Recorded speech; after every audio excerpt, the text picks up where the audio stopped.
Assalamualaikum warahmatullahi wabarakatuh.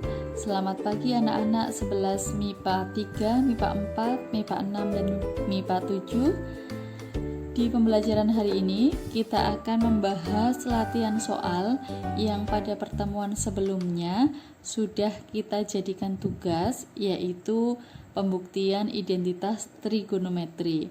Pada pembelajaran kemarin ada 5 soal yang harus anak-anak diskusikan tentang identitas trigonometri. Nah, nanti anak-anak bisa koreksi apakah jawaban anak-anak sudah betul atau memang masih ada yang harus diperbaiki lagi. Kalau sudah betul berarti anak-anak sudah paham, sudah oke, materi bisa kita lanjutkan di pertemuan selanjutnya. Tapi nanti jika ada yang masih salah, boleh diperbaiki lagi di buku catatan masing-masing. Nah, nanti kalau ada proses yang berbeda, selama itu sesuai dengan aturan, maka apa yang sudah sampean proses adalah benar, sudah sesuai dengan aturan. Nah, caranya bisa bermacam-macam, yang penting terbukti sesuai dengan identitas trigonometri yang diinginkan.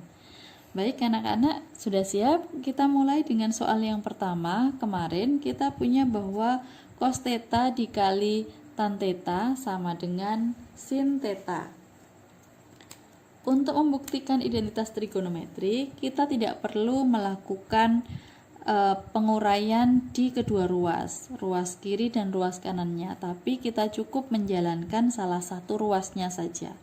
Misalkan di contoh yang A, kita punya bahwa cos theta dikali tan theta sama dengan sin theta.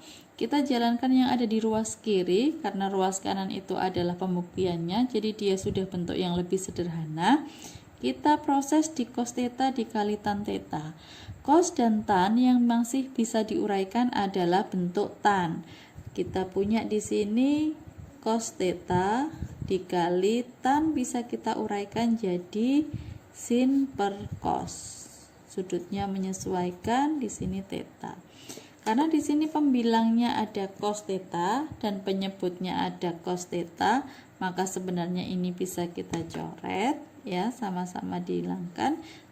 Sisanya adalah sin theta.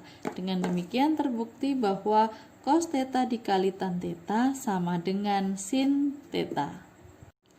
Baik, lanjut di soal yang bagian B. Kita punya cos X dikali kosekan X ditambah tan X sama dengan kotan X ditambah sin X.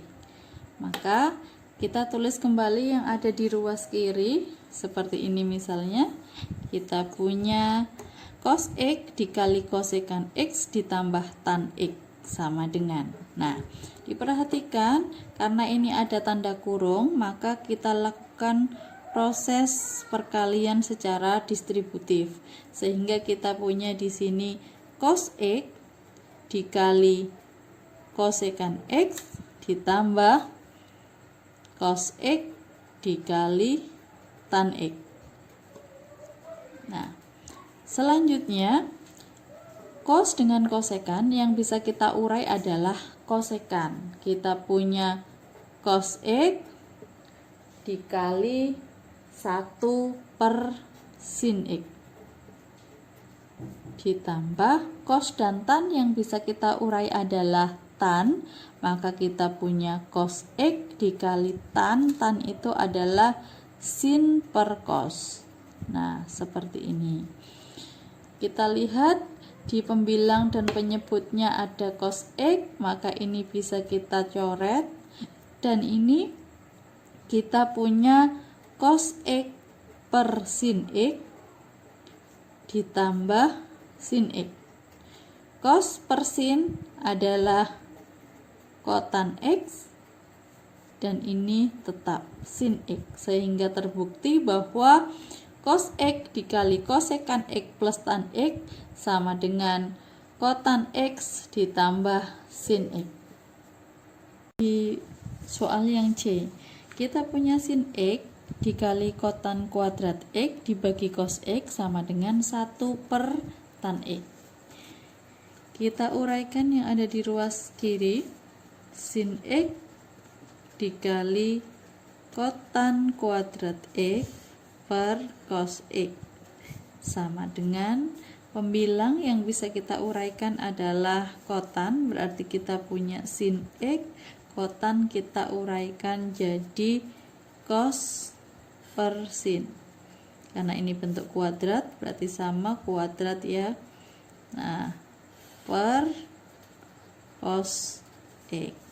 Nah, perhatikan di sini sin X di sini sebagai pembilang, berarti kita punya sin X sebenarnya dikali cos kuadrat X per sin kuadrat X. Seperti ini ya. Per ini cos X. Nah, kita fokus ke pembilang dulu. Di sini ada sin X dan di sini ada sin kuadrat X. Maka sebenarnya sin X-nya bisa kita coret. Di sini karena sin kuadrat X berarti masih ada sisanya sin X di sini ya. Maka kita punya sama dengan di sini cos kuadrat X per sin X per cos X. Atau boleh kita tulis cos kuadrat X per sin X dikali 1 per cos X. Nah, ketika kita kalikan berarti kita punya di sini cos kuadrat X per sin X dikali cos X. Perhatikan pembilang dan penyebutnya ada cos X, karena di sini cos kuadrat berarti masih tersisa 1 cos X ya, cos X saja. Nah, maka hasil akhirnya adalah cos X per sin X. Cos per sin itu adalah kotan X. Nah, kotan X itu juga bisa kita rubah jadi 1 per tan X. Dengan demikian terbukti bahwa sin X dikali kotan kuadrat X per cos X sama dengan 1 per tan X. 1 plus tan kuadrat beta per 2 tan beta sama dengan 1 per 2 sin beta dikali cos beta. Nah, kita tulis kembali 1 plus tan kuadrat beta per 2 tan beta. Oke. Ingat 1 plus tan kuadrat beta itu sama dengan sekan kuadrat beta, seperti bentuk identitas trigonometri yang sudah kita ketahui tadi, bahwa kita punya 1 plus tan kuadrat beta sama dengan sekan kuadrat beta. Nah, sehingga di sini kita bisa tulis sekan kuadrat beta per 2 tan beta. Atau bisa kita tulis di sini sekan kuadrat beta dikali 1 per 2 tan beta. Sekan kuadrat beta sendiri bisa kita uraikan jadi 1 per cos kuadrat beta dikali 1 per 2 tan beta. Tan beta bisa kita uraikan jadi 1 per 2 sin beta per cos beta. Diperhatikan ada pembilang dan penyebutnya bentuk cos. Ini kita bisa coret 1. Jadi di sini masih tersisa cos beta. Nah, sehingga hasil akhirnya kita punya 1 per, kita sesuaikan dengan ini urutannya karena sin terlebih dahulu, berarti kita punya 2 sin beta kali cos beta. Terbukti untuk yang bagian D. Oke, lanjut di poin E yang terakhir. Nah, kita punya tan kuadrat A dikali kosek kuadrat A sama dengan sekan kuadrat A. Nah, untuk bentuk yang E ini mungkin ada beberapa cara. Kita punya dua cara, misalnya ini saya tulis cara 1.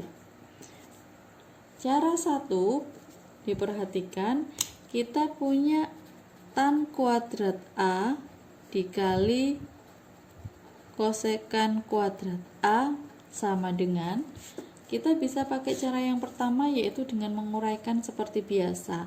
Tan kita uraikan jadi sin kuadrat A per cos kuadrat A dikali kosekan bisa kita uraikan jadi 1 per sin kuadrat A.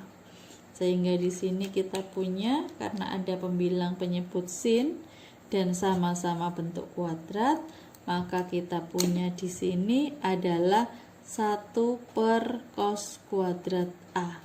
1 per cos kuadrat A itu sendiri sama dengan sekan kuadrat A. Karena 1 per cos sama dengan 1 per cos sama dengan sekan, ya. Atau kita bisa melakukan proses di cara yang kedua. Cara yang kedua ini kita gunakan identitas trigonometri yang sudah kita ketahui, bahwa kita punya di sini tan kuadrat A dikali kosekan kuadrat A sama dengan, nah, di salah satu bentuk identitas trigonometri kita punya bahwa kosekan kuadrat A itu bisa kita uraikan, ini ya, saya ambil di sini. Nah, kita punya kosekan kuadrat A itu sama dengan kotan kuadrat A ditambah 1. Maka ini juga bisa kita lakukan. Sebenarnya caranya banyak ya. Bisa tan kuadrat A-nya yang kita uraikan juga boleh. Ini saya ambil yang kosekan kuadrat A yang kita uraikan. Jadi kita punya di sini tan kuadrat A tetap, kosekan kuadrat A-nya saya pakai identitas ini. Berarti kita ganti jadi kotan kuadrat A plus 1. Sama seperti tadi, kita proses dengan distributif ya. Kita proses dengan distributif lagi seperti tadi. Maka di sini kita punya tan kuadrat A dikali kotan kuadrat A ditambah tan kuadrat A. Nah, seperti ini.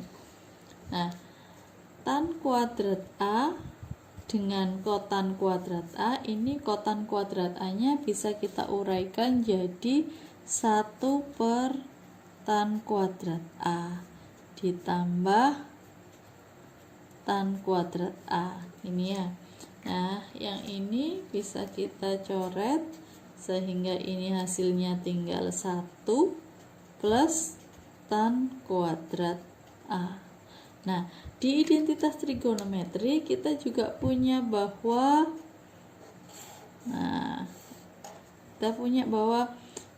tan kuadrat A plus 1 itu sama dengan sekan kuadrat A. Dengan demikian, 1 plus tan kuadrat A bisa kita rubah sesuai dengan identitas trigonometrinya, yaitu sekan kuadrat A. Maka terbukti bahwa tan kuadrat A dikali kosekan kuadrat A sama dengan sekan kuadrat A. Baik anak-anak, demikian pembelajaran hari ini. Mudah-mudahan ada manfaatnya. Kurang lebihnya mohon maaf. Saya akhiri. Wassalamualaikum warahmatullahi wabarakatuh.